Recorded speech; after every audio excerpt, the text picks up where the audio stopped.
Hi friends, எல்லோரும் எப்படி இருக்கீங்க? நான் லக்ஷ்மி பேசுகிறேன், 3 ஸ்டார் கிச்சன்லேருந்து. இன்றைக்கி நம்ம எல்லாருக்குமே ரொம்ப ரொம்ப பிடிச்ச சிக்கன் ஷவர்மா எப்படி பண்ணலான்றதை வாங்க வீடியோக்குள்ளே போய் பார்க்கலாம். இதை ரொம்ப ஈஸியாக செஞ்சிடலாம். இது வரைக்கும் என்னோடய சேனலை சப்ஸ்கிரைப் பண்ணனா ப்ளீஸ் சப்ஸ்கிரைப் பண்ணிக்கோங்க. ஃபஸ்ட்டு இதுக்கு வெளியில் வைக்கிற ப்ரெட்டை தயார் பண்ணிடலாம். இதுக்கு நான் 1 ஸ்பூன் ஈஸ்ட் எடுத்துருக்கேன், அதை பவுலில் சேர்த்துக்கிறேன். அது கூட 1 ஸ்பூன் சர்க்கரையும் சேர்த்துக்கிறேன்.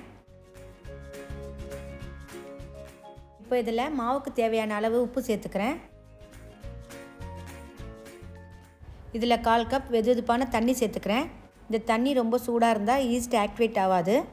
இப்போ இதை தண்ணி ஊற்றிட்டு நல்லா கலந்து கொடுக்குறேன்.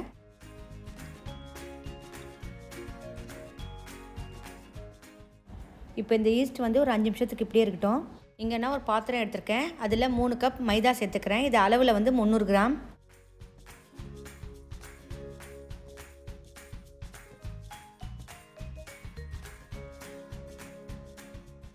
இப்போ இந்த மாவுக்கு நடுவில் ஒரு குழி ஆக்கிக்கிறேன்.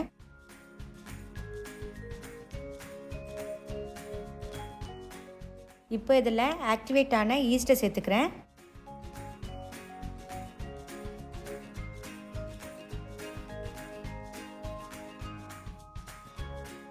நெக்ஸ்ட் இதில் 1 ஸ்பூன் ஆலிவ் ஆயில் சேர்த்துக்கிறேன்.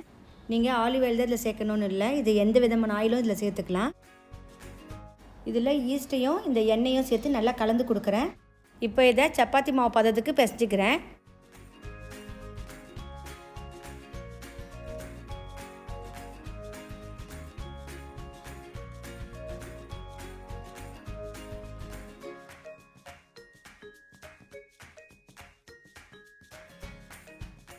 இந்த மாவில் ஈஸ்ட் சேர்த்த தண்ணியே கரெக்டாக இருந்தது.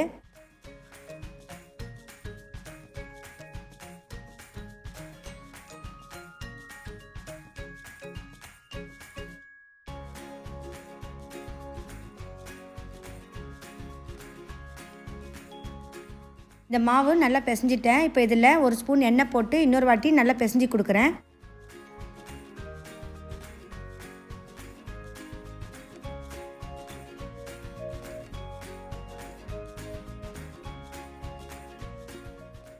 மாவு கரெக்டான பதத்துக்கு பிசைஞ்சிட்டேன். இப்போ இதை மூடி போட்டு ஒரு 1/2 மணி நேரத்துக்கு இப்படியே ஊற வைக்கிறேன்.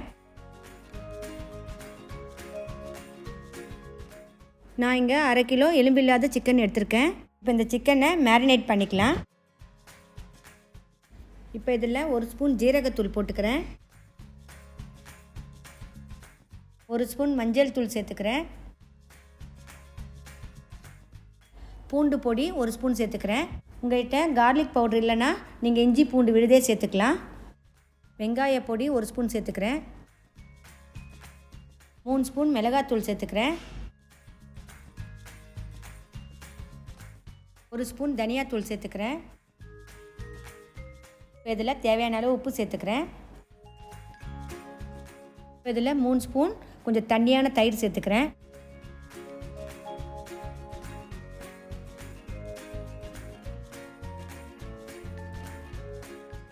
இப்போ இதெல்லாம் சிக்கனில் நல்லா சேர்ற மாதிரி கலந்து கொடுக்குறேன்.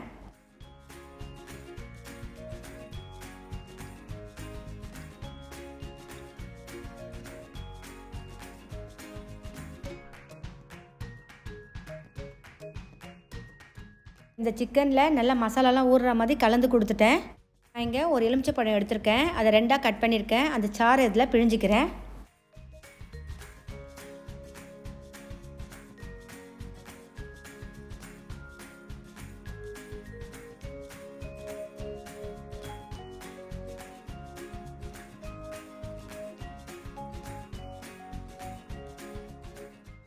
இதில் எலுமிச்சை பழச்சாறை பிழிஞ்சிட்டேன்.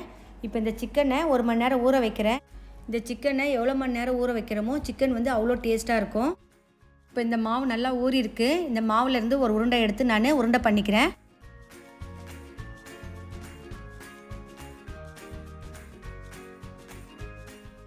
இந்த மாவை உருண்டை பண்ணிட்டேன். இது மேலே துணி போட்டு ஒரு 5 நிமிஷம் மூடி வைக்கிறேன்.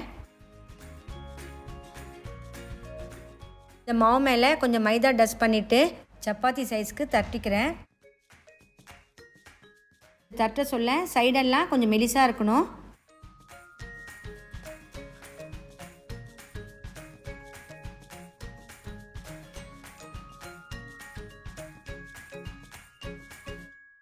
இப்போ இதை சப்பாத்தி சைஸ்க்கு தட்டிட்டேன். இங்கே சூடான தவாவில் நான் இந்த மாவை போட்டுக்கிறேன்.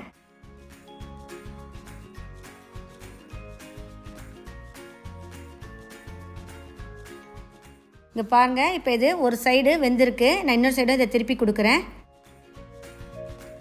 இப்போ இந்த ப்ரெட்டு சுட சொல்ல சிம்மில் வச்சு தான் சுடணும். ப்ரெட்டு மேலே பாருங்கள் பபிள்ஸ் நல்லா வருது. இதை இன்னொரு பக்கமும் திருப்பி கொடுத்துட்டேன். இந்த ப்ரெட்டு பண்ண சொல்ல ஒரு ஜல்லிக்கரண்டி வச்சு இந்த மாதிரி அழுத்தி கொடுங்க. அப்போ தான் உள்ளெல்லாம் நல்லா வேகும்.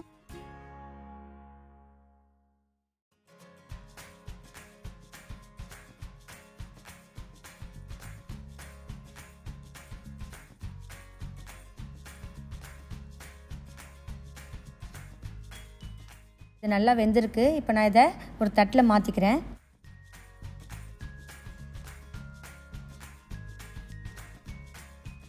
இப்போ இது மேலே ஒரு துணி போட்டு மூடி வைக்கிறேன். இது மாதிரி எல்லா ப்ரெட்டையும் நான் பண்ணிட்டேன். இதையும் துணி போட்டு மூடி வைக்கிறேன். சப்பாத்திக்கு பாருங்கள், நான் எண்ணெயே போடலை. மாவு பிசைய சொல்ல போட்ட 2 ஸ்பூன் தான். சிக்கன் நல்லா ஊறிருக்கு. இப்போ இந்த சிக்கனை ஃப்ரை பண்ண ஆரம்பிக்கலாம். நான் இங்கே ஒரு பேன் வச்சுருக்கேன். அதில் 3 ஸ்பூன் எண்ணெய் ஊற்றிக்கிறேன். இந்த எண்ணெய் கொஞ்சம் சூடாக இருக்குது. இப்போ இதில் ஊற வச்சுருக்க சிக்கனை போட்டுக்கிறேன். சிக்கன் எல்லா பக்கமும் நல்லா ஃப்ரை ஆகிற வரைக்கும் வெயிட் பண்ணலாம். பக்கம் நல்லா ஃப்ரையாக இருக்குது. இதை இன்னொரு பக்கமும் திருப்பி கொடுக்குறேன்.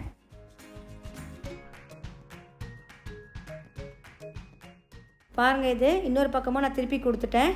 இது ஒரு பக்கம் நல்லா ஃப்ரையாக இருக்குது.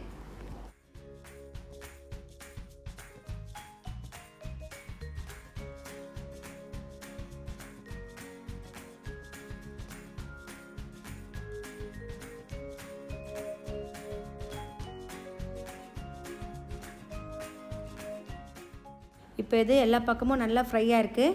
இதை நான் ஒரு பிளேட்டில் மாற்றிக்கிறேன். இங்கே நான் 4 பச்சை மிளகாய் எடுத்திருக்கேன். அதை நல்லா நைஸாக கட் பண்ணி ஒரு பவுலில் சேர்த்துருக்கேன். அது கூட 2 ஸ்பூன் வினிகரையும் சேர்த்துக்கிறேன். இங்கே நம்ம சில்லி பிக்கலும் பண்ணிட்டோம். நான் இங்கே ஒரு குக்கும்பரை நீட்டாக கட் பண்ணி வச்சுருக்கேன். 1/2 கேரட்டையும் நீட்டாக கட் பண்ணி வச்சுருக்கேன். ஒரு வெங்காயத்தை மெலிசாக கட் பண்ணி வச்சுருக்கேன். கொஞ்சம் லெட்யூஸை பொடியாக கட் பண்ணி வச்சுருக்கேன். லெட்யூஸ் இல்லைன்னா கொஞ்சம் கேபேஜ் எடுத்து மெலிசாக கட் பண்ணி வச்சுக்கோங்க.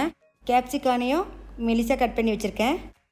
4 பீஸ் குக்கும்பர் பிக்கலும் எடுத்து வச்சுருக்கேன். என்கிட்ட குக்கும்பர் பிக்கல் இல்லைன்னா குக்கும்பரை கட் பண்ணி வினிகரில் போட்டு ஒரு 1/2 hour முன்னாடி ஊற வச்சுருங்க. ஏன்னா மயோனைஸ் செஞ்சு வச்சுருக்கேன். சில்லி பிக்கலும் வச்சுருக்கேன். ஃப்ரெஞ்ச் ஃப்ரைஸும் எடுத்து வச்சுருக்கேன். இப்போது ஃப்ரை பண்ணி வச்சுருக்கேன் சிக்கனை நல்லா பொடிசாக கட் பண்ணிக்கிறேன்.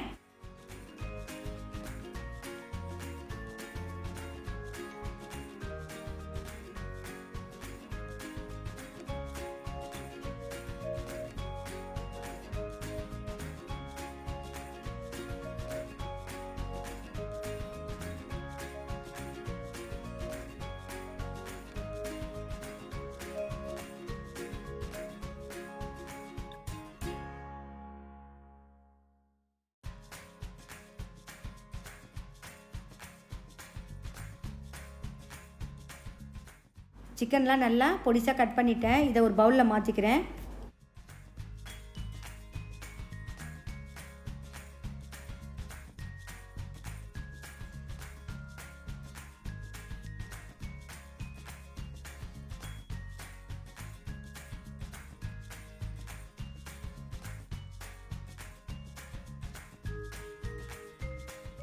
இங்கே ஒரு ப்ரெட் எடுத்திருக்கேன். அதை சுற்றி நல்லா மயோனைஸ் தடவிக்கிறேன். மயோனைஸ் உடைய லிங்க்கை நான் கீழே டிஸ்கிரிப்ஷன் பாக்ஸில் தரேன். இந்த ப்ரெட்டை சுற்றி மயோனைஸ் தடவிட்டேன். இதில் சிக்கனை போட்டுக்கிறேன்.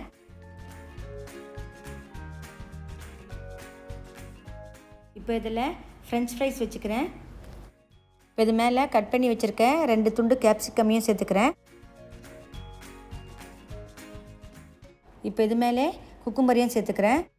இப்போ இது கூட கேரட்டையும் சேர்த்துக்கிறேன். இது கூட வெங்காயத்தையும் சேர்த்துக்கிறேன்.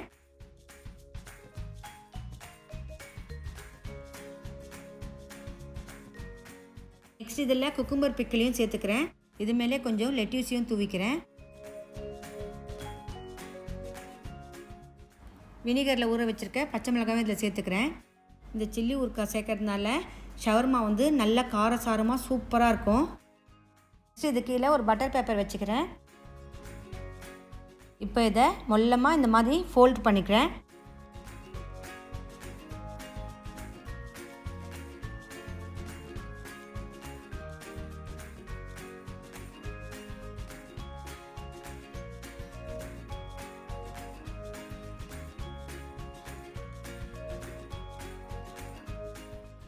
நான் இங்கே ஒரு ஷவர்மாவை செஞ்சுட்டேன். இதே மாதிரி இன்னொரு ஷவர்மாவும் செஞ்சுக்கிறேன்.